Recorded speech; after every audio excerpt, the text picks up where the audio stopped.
and we'll get started as soon as we can. I still see a few more people coming in.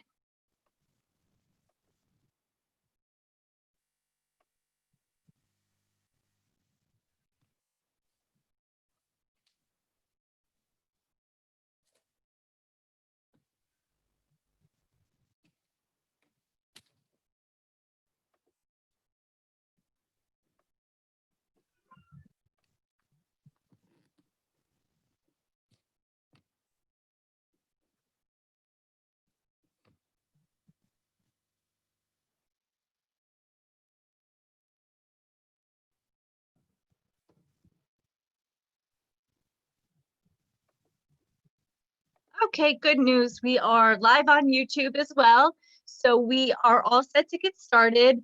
Welcome if you just came in. My name is Amber Gagliardi. I'm from the Middle Country Public Library. We're excited to offer you local beans, our local eats beans today. Be asking some questions. Just use your chat box on the right-hand slide and select all panelists and attendees. All right, good evening, everyone. We want to welcome you today to our Local Eats Pick Your Beans workshop. I'm Malik Baba, bilingual Turkish nutritionist with Cornell Cooperative Extension. Hi, and I'm Linda Altenberger, registered dietitian and senior nutritionist with Cornell Cooperative Extension. We are so excited to be presenting our Local Eats workshop series to you today. We hope you find it informative, useful, and fun. Feel free to enter any questions you may have pertaining to our topic in the chat box, and we'll answer throughout. Thank you to Amber for being our host today. During this workshop, we're going to be discussing both string beans and dried beans. Our objectives are to learn the basics of planting and growing beans, their nutritional benefits, and more importantly, how to incorporate them into your day with some of our favorite recipes. So throughout this workshop, you're going to hear us mention string beans and green beans interchangeably. So as not to confuse you, they're going to be one and the same. So we'd actually like to start getting everyone involved from the beginning. So we have a question for you. Malik, let's see if we can stump them tonight. Okay, so our first question is, which of the following colors would you expect to find string beans growing? Select all that apply. Is it green, orange, purple, yellow, or red? Please enter your reply in the chat box.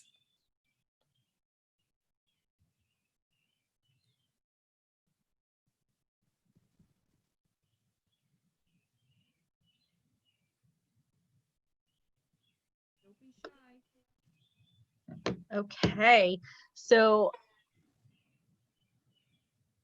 immediately we have people who said green. We have a response that says, I haven't seen any orange ones. Marta said green, yellow, purple, and red. And then we have 2 alls. All right, great answers. Thank you for sharing. So apparently only green, purple, red, and yellows.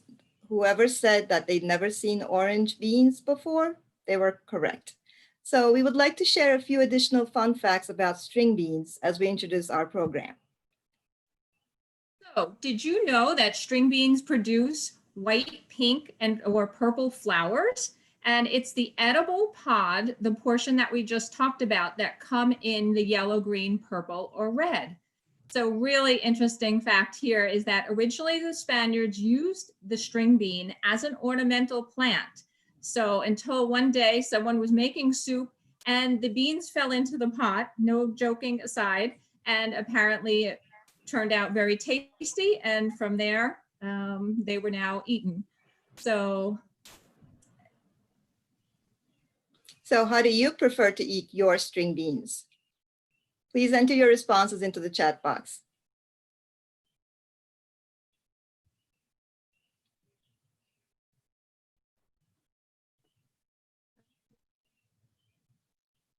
Okay. A lot of people are saying raw. They eat them raw in salads, blanched. Very nice. Well, you can enjoy your green beans. Frozen. Thank you so much for sharing. Great answers. You can enjoy your green beans, fresh, canned, and frozen, by adding them into soups, stews, or casseroles. And raw or steamed green beans are a great addition to salads or just to eat as a snack with a healthy dip, such as hummus or Greek yogurt ranch dressing. Linda, would you care to share about the nutritional benefits of green beans? I'd love to. So again, green beans are an excellent source of fiber. In 1 cup, you'll get approximately 4 grams of fiber, with most of that coming from soluble fiber. Now remember, it's the soluble fiber that's going to help to lower our LDL, known as the bad cholesterol, the one we want to keep lower. And it's also going to keep our total cholesterol in check. So they're also a rich source of B vitamins. So those are really important for proper metabolism, also to create new blood cells and to maintain healthy skin, hair, and nails. They're additionally high in vitamin C and vitamin K. As you may recall, vitamin C, great antioxidant. It also helps our body to absorb iron. So it's vital in healing processes as well. So because vitamin C isn't manufactured in our bodies, we do need to get it from our diet. So just a refresher, you can get great vitamin C from your berries, your citrus fruits, tomatoes and peppers, spinach and broccoli. Keep in mind your vitamin K is vital for blood clotting and also wound healing. So again, sources of the vitamin K in addition to the green beans would be like kale and spinach, your deep green veggies. And lastly, high in certain minerals such as iron, magnesium, and manganese. So keep in mind, it's the iron that's important for red blood cells. Also to maintain, again, you get the pattern of healthy skin and nails. Sources of iron other than the green beans are fortified cereals, white beans, and spinach. Oh, let's not forget dark chocolate also. Give us another reason to eat some dark chocolate, right, Malik? Oh yeah, always. The magnesium, another essential mineral for building strong bones and keeping a healthy immune system. So important these days. And rich sources of magnesium, your whole grains, nuts, and even avocado, yum. Lastly, the manganese is also important for calcium absorption and blood sugar regulation. Important for those that are watching their diabetes and blood sugar. And sources of the manganese include sweet potato, wheat germ, brown rice, nuts, and even chickpeas. So as we go on to our next slide, we want to take a moment to tell you about the seed program at the Middle Country Library. So in case you're not familiar with, they purchase their seeds directly from the Seed Saver Exchange. So anyone registered for this program will already have or shortly receive an email asking you if you are interested in getting any seeds. You're allowed up to 4 packets per month.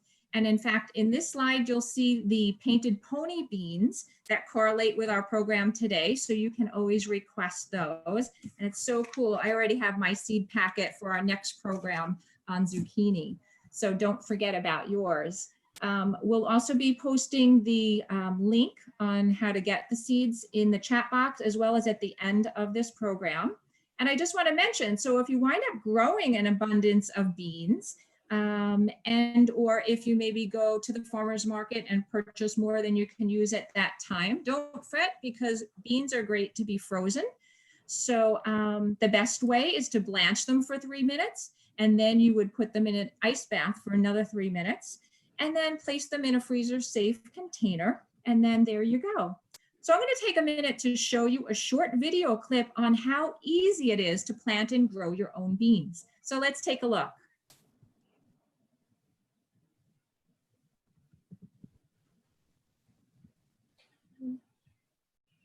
There you go.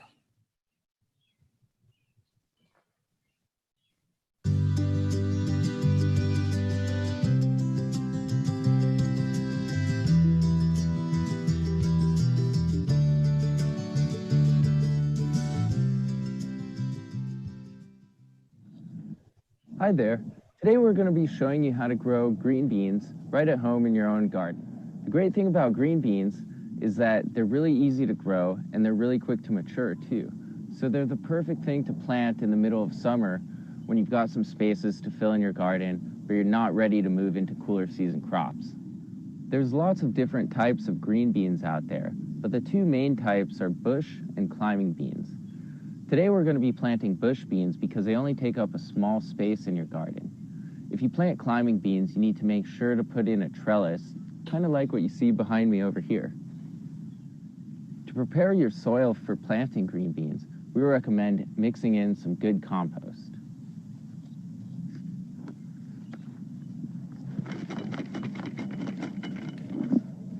I like to add about an inch to the soil and mix it in really well.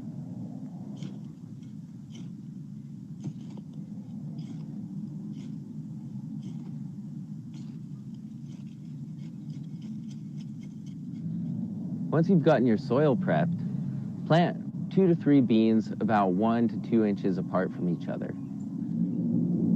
Push the beans down about 1 inch into the soil.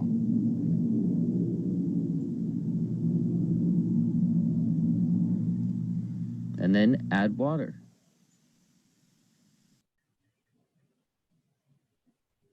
And that's it. Your bean plant should germinate in about 7 to 10 days. So happy harvesting.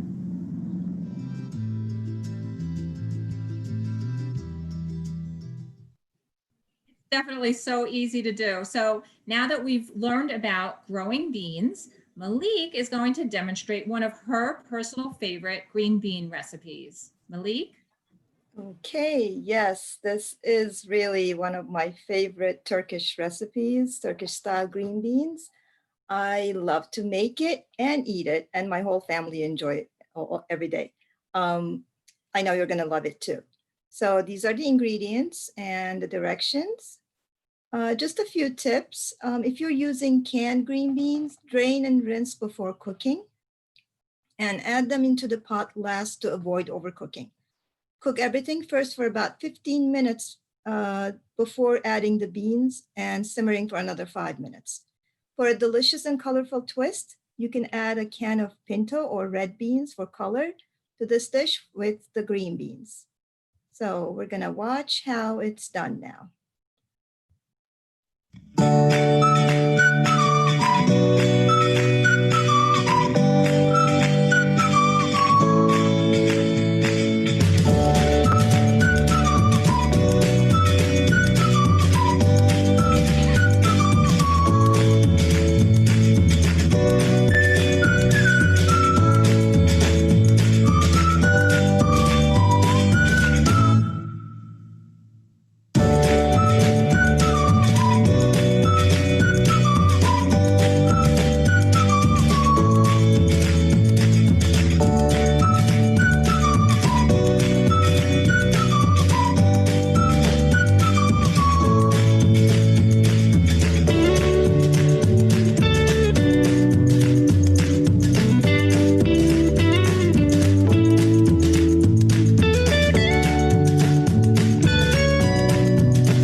I hope you like that video.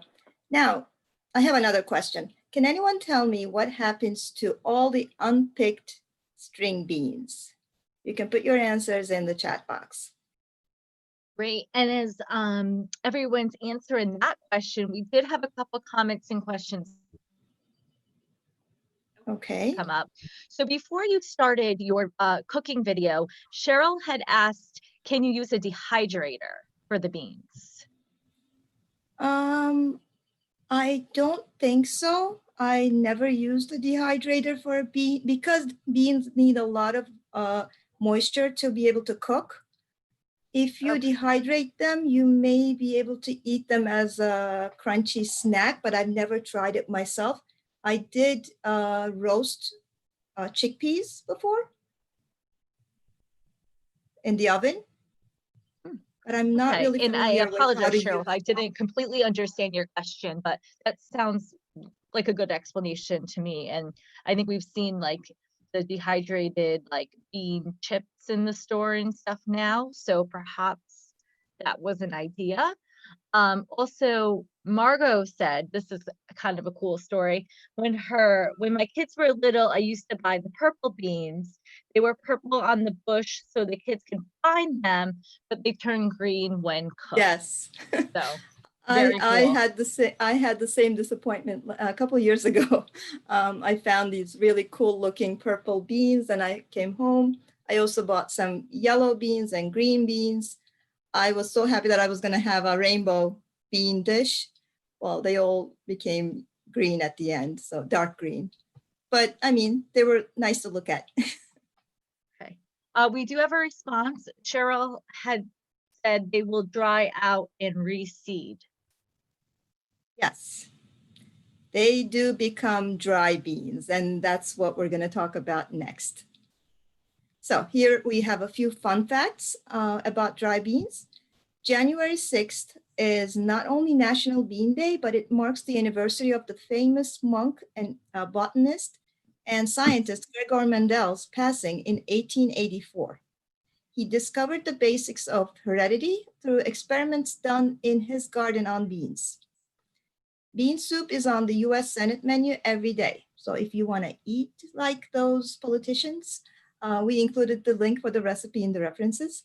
In ancient Greece, public officials were elected by beans. Using the bean machine, the person who received the special color bean was elected. I guess things were easier back then. Pythagoras and his followers had a strange aversion to beans, refused to eat them or even walk through the bean fields. Now we would like to test your knowledge with another thought-provoking question. Linda, let's see how they do with this one. Okay, so how many varieties of dried beans do you think there are? Please enter your best guess in the chat box. Let's see who's up on their bean facts, Malik. That's a difficult question. That definitely surprised me. Okay, 25 for Marlene, Margot, 27. Thousands.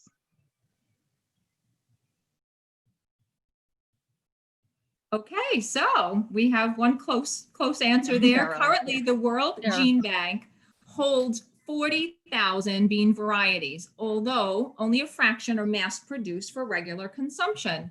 So good guesses, guys. While many people tend to shy away from beans due to their gas producing effects, we're going to talk about a couple of approaches that can help address that. So let's move on to cooking of our dried beans and see what suggestions we have for you. So you always want to sort your beans first, the dried beans, and you'll look for any disfigured beans, maybe partially cracked open beans. You do want to discard those because they're not going to cook properly. Also look in case there would be any little small pebbles or stones, and you want to wind up rinsing for any, last minute rinsing of soil. So next you're going to soak your beans, and there are one of two ways that you can approach it. So there's the overnight soak where you're going to soak in room temperature. Make sure you leave enough water at the top above the beans because they are going to swell and soak up quite a bit of water. And the next option is to bring a pot of water to boil. You're going to cover and remove the heat and allow the beans to soak for about 2 hours. So after soaking, you want to really make sure you discard that water and rinse them one more final time. And that's going to help with the gas as well. So then lastly, you're going to cook your beans. You're going to cover them with fresh water, and then you're going to add in any seasonings that you want to at this time. However, avoid adding any acidic foods like tomatoes or vinegar early on in the process. You'd add that at the end. At the start, you can add about 1/4 teaspoon of oil to the pot, and that will limit any foaming of the beans. So that's always great to do. So you cook them till done. So when's done? Well, it does vary from bean to bean. So kidney beans and chickpeas tend to take a little longer with about 2 hours of cooking. Lima beans, black-eyed peas, Great Northern, navy, and pinto would take between an hour and an hour and a half. So one of the other suggestions with trying to reduce the gas problem, or intolerance as we might call it, would be to slowly add in beans to your diet. You wouldn't all of a sudden start eating beans 2 or 3 times a day over the next couple of days. Instead, if you're currently not using them, maybe you'd throw a handful in a salad, or you'd have 1/2 cup, 1/4 cup at one meal, and sort of transition that way and work up. So you would develop a better tolerance that way. And the proper soaking really is helpful, and the proper cooking, you know, with discarding the soaking water and starting with fresh water to cook will more thoroughly break down the complex sugars that challenge our digestive system. So really good that way. Another is you can add bay leaf or cumin to your cooking, to the cooking water of the beans, to further help with the digestion of beans. Now, Malika is going to review for us some of the nutrition benefits. Malik, take it away. Sure. All right, so beans are loaded with protein, iron, and zinc, as you might expect from other protein sources like meat.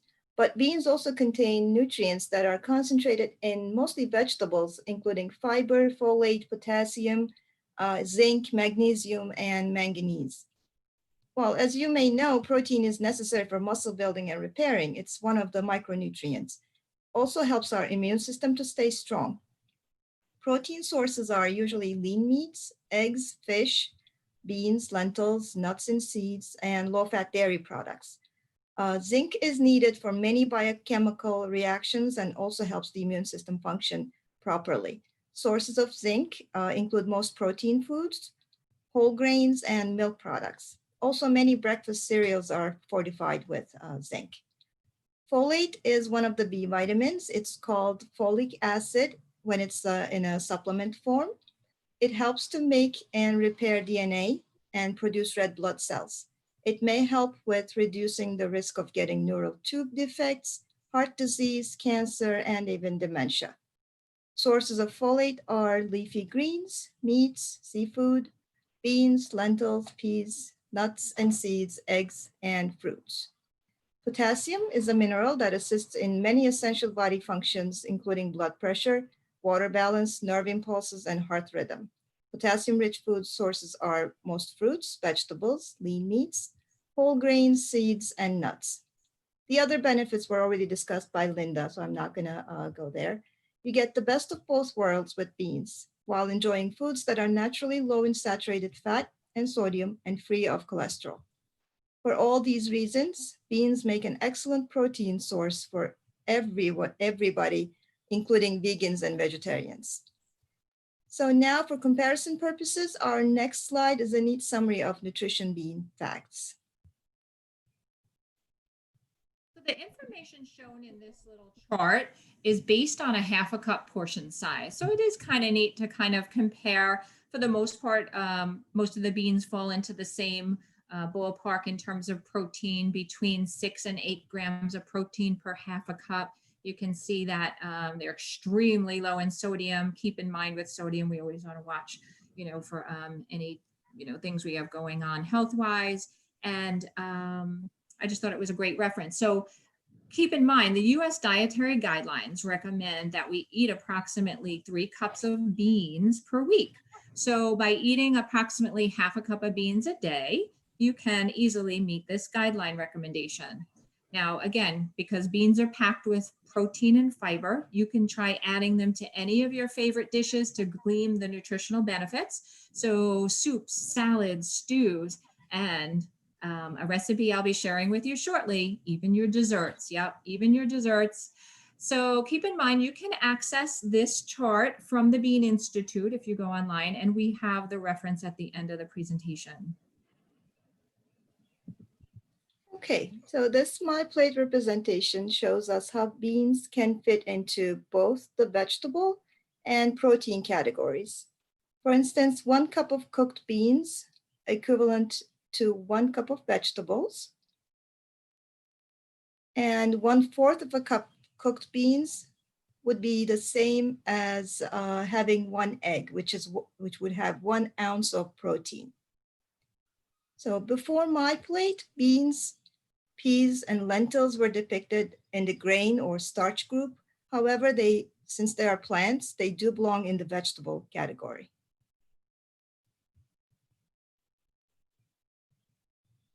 So guys, what do you think is best, dry or canned, and why? Enter some answers in the chat box, and we appreciate your sharing.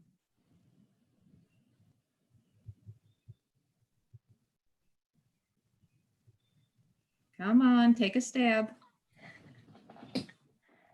Okay, dry, no sodium, dry, less processed from Cheryl. Arlene, dry can contain chemical, I think, abbreviations there. Matt, Margaret, canned, and then rinse them. I think that's what she meant. Well, thanks for sharing, guys. So Malika is going to show us a cost comparison, but it's 3 of the things we're going to be focusing in on are cost, convenience, and control. So Malik, would you do the next slide for us? Sure. Okay, so if you want to save money, cook with dry beans. Saving money is easy when selecting dried beans. Store brand is typically less expensive than national brand, but when you purchase dried beans, you save even more money. Linda, would you care to share with our friends about convenience? Absolutely. So just a reminder, cooking with canned beans is definitely more convenient and a huge time saver. When choosing dried beans, it can take you between 2 or 3 to 24 hours, depending on the soaking and cooking methods, like we talked about earlier, to sort, rinse, soak, and cook your beans. So hopefully I can stump you on this one. What do you do if you want cost-effective convenience? Enter your thoughts in the chat box. So what would we do for cost-effective convenience if we want to combine those two? Any thoughts? I think we stumped them, Malik. I think so. You finally did it, or maybe not. No, they're too I smart. see some Come answers on. coming in. So have some Cheryl has the smarties. idea of pre-cooking them and freezing them. Yes. Marta said cook ahead of time. Margot, make ahead and freeze. So I don't know if you stumped them. All right, so couldn't. yes, the answer is to cook larger batches or cook them in advance. So cook larger batches of the dried beans and then freeze them for later use in your soups and stews and chilies and some spreads that you care to make. So, all right, you guys, you got us. Great answers. All right, so dry versus canned, which is better? How to control the sodium. Some of us may have health issues that would require low sodium intake, such as high blood pressure or heart disease. Or you may just enjoy your meals without the addition of salt. So cooking with dry beans will give you that power to control the amount of sodium that goes into your bean dish. Canned beans may have large amounts of sodium. Someone already said that. So when you can, look for low or no sodium beans. When you work with regular canned beans, again, drain and rinse them before using to remove about 40% of the sodium. And do not add any sodium containing ingredients until the beans are fully cooked. The sodium can affect the beans' ability to fully cook and soften. Now I'd like to invite Linda to prepare her favorite, well, also mine, bean recipe with you. That's a good one. Thank you, Malik. So again, hopefully you've already received the recipe, or if not, you'll be getting that shortly, so you have it to reference. But I'd like to show you how we make our black bean brownies. And then if you have any questions for us, we'll be wrapping up shortly. So yeah, Malik. Okay, here's video. Hi friends, I'm so excited to have you with me today as I share my favorite black bean brownie recipe. So not only is it easy to make, but it's also scrumptious. So I also have to say, in all the years I've been making them for family and friends, not once have they figured out what the secret ingredient is. So please, shh, don't share my secret. So before we get started, I've cleaned all my surfaces, and as usual, you always want to follow good food safety practices. So we're going to wash our hands thoroughly. You can sing happy birthday. I will spare you.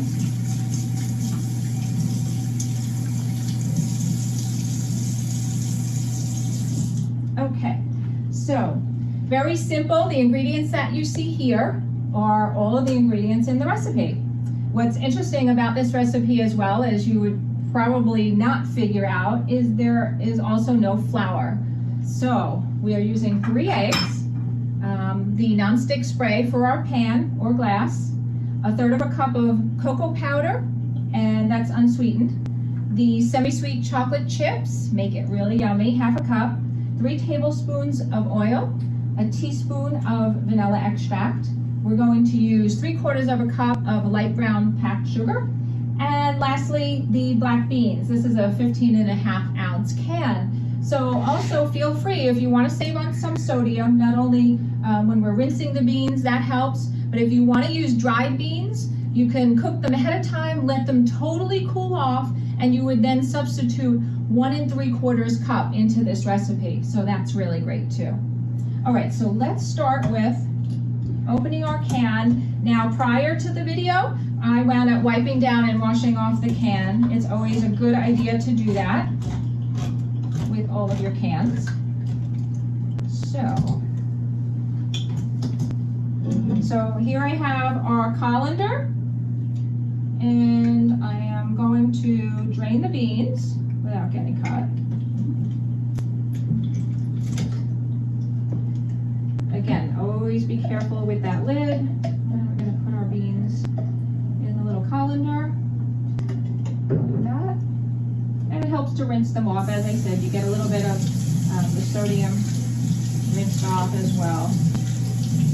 And I'm going to leave them here for a second to sit until I'm ready for them. So throughout this recipe, I am going to also walk you through. I'm going to use the blender today, but you can also use either a potato masher or a fork to mash the beans because they're still really soft, and it will come out just as well. So I've taken the liberty, I've scrambled our 3 eggs already. So we're going to put those off to the side. And with that, I am going to add a teaspoon of vanilla to your egg mixture. And of course, this one is missing the teaspoon, so we'll do 1/2 teaspoon twice.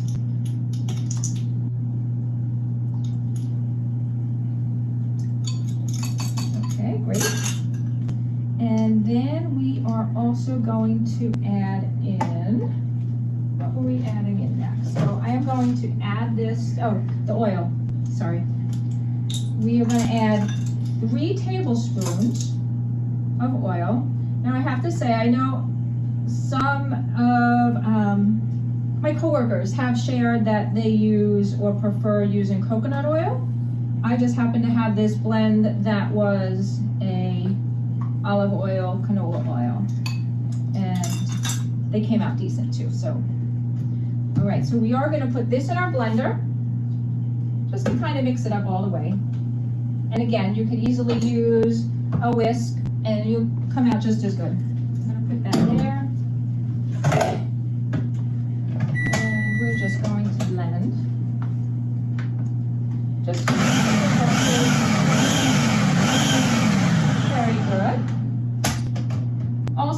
I've preheated my oven to 350. Okay. So now 3/4 of a cup of brown sugar. I've measured that out in advance. I'm going to add that. And then we are also going to add the 1/3 of a cup of the cocoa powder, unsweetened. And lastly, we can now add our beans. So what's great again about this recipe, and that we're making it a little healthier if we're gonna have brownies, is that the beans per half a cup give you 4 grams of fiber and 6 grams of protein. So again, beans are great in so many recipes, but especially trying to make a brownie recipe a bit healthier. So we are going to put this here, and again, kind of pulse it, until it blends up.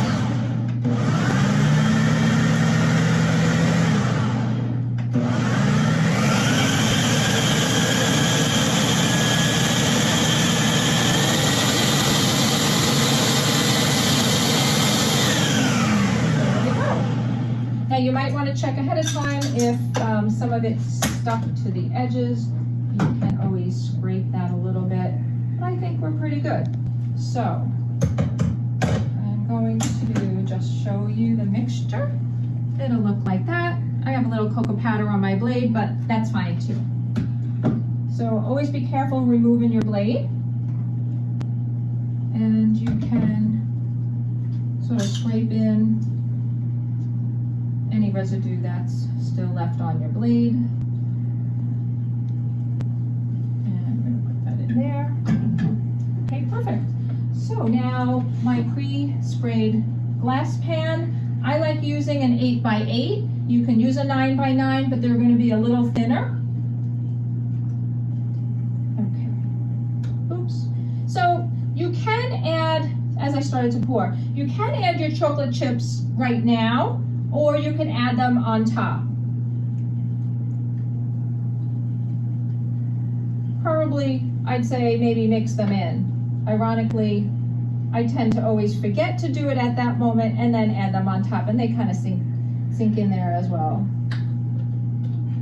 Okay, there we go. And the best part.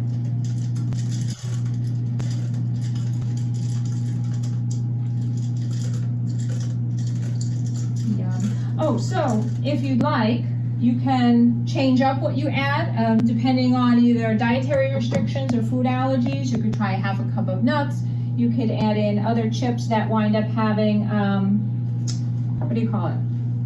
Like butterscotch or what have you. So anything you want that way. So doesn't that look great?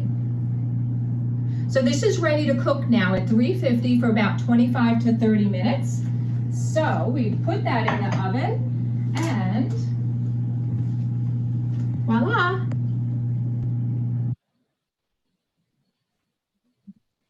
Makes you want to have a batch right now, right? Well, I had to eat 2 batches without you guys, sorry. Lucky you.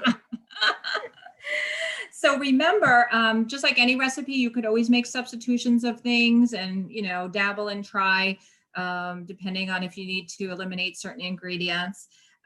Again, you can use beans to make black bean brownies, white bean blondies. You could add them for dessert hummus, or even making refried beans or tortilla soup. So, so many options out there. Really, you should experiment and dabble with beans.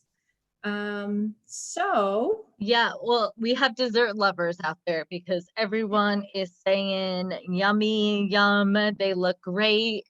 I just posted the recipe in the chat. I know a few people probably missed the ingredients, so I did post it there.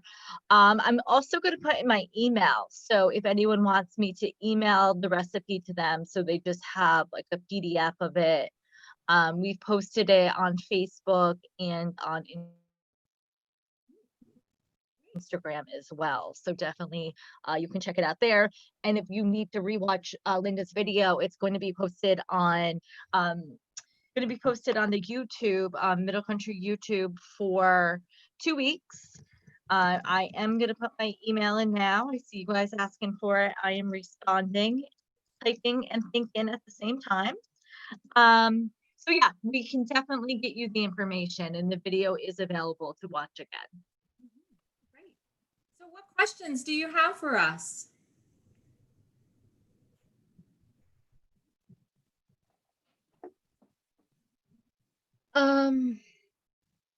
So Cheryl just made a comment. I have had a sweetened black bean with coconut milk dessert, and I have made chickpea brownies. Cheryl, share your recipes. Yes, very nice. Sounds yummy.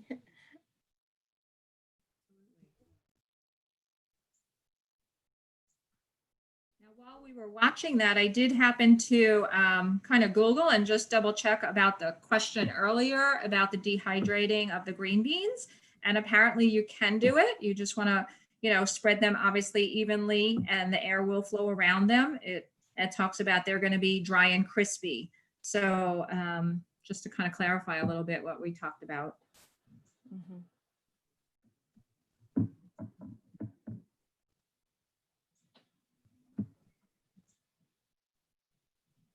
No other questions? If you put your email, I just sent the email out. So, and I mean, anyone who wants, just, you can email me and ask. If you just drop your email in there, I won't read your email out loud, but I just sent it to you. So check your email inbox. And don't forget, if you're interested in seeds, I don't want to steal your show, Amber, but, reach out.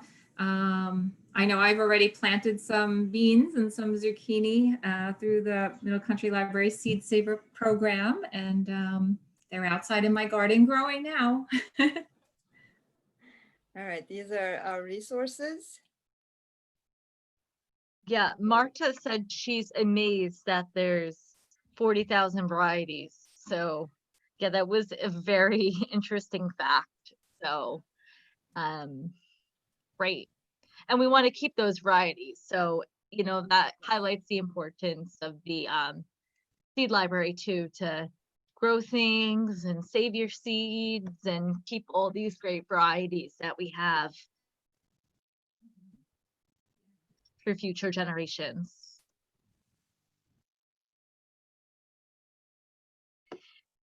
Amber, maybe we'll mention too, if you guys want to mark your calendars, I believe it's July 7th. We'll be continuing our local eats program, following up with Zippy Zucchini. So stay tuned. Yeah, I don't know if we're going to know the answer to this, but Matthews, I think that's Margaret Matthews, who counts the varieties of seeds.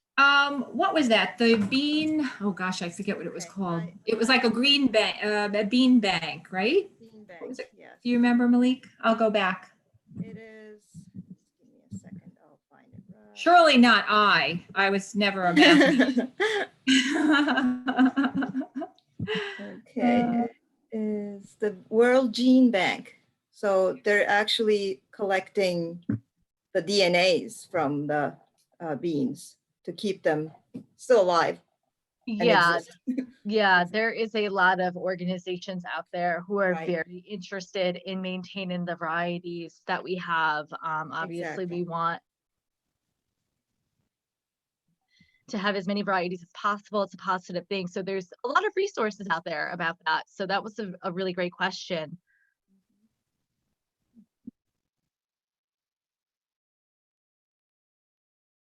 All right, so if there are no more questions, thank you all for joining us today, and have a good evening.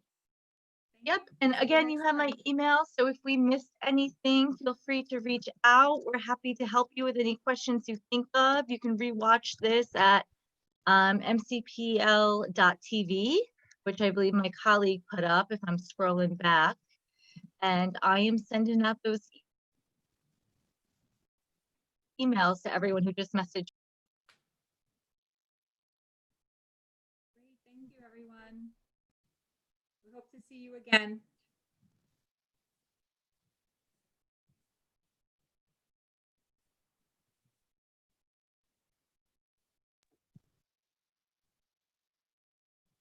Oh, thank you. Thank you. I see some seed requests coming in already from people who attended. So that's wonderful. I'm getting alerts on my phone. So very cool. All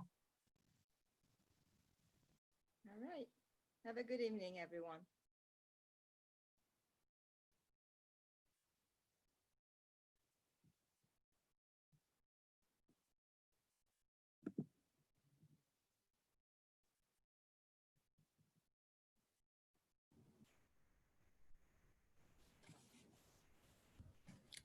That went well. So you still have people on? Yeah, we have a couple of people, Margot and Cheryl. Hi.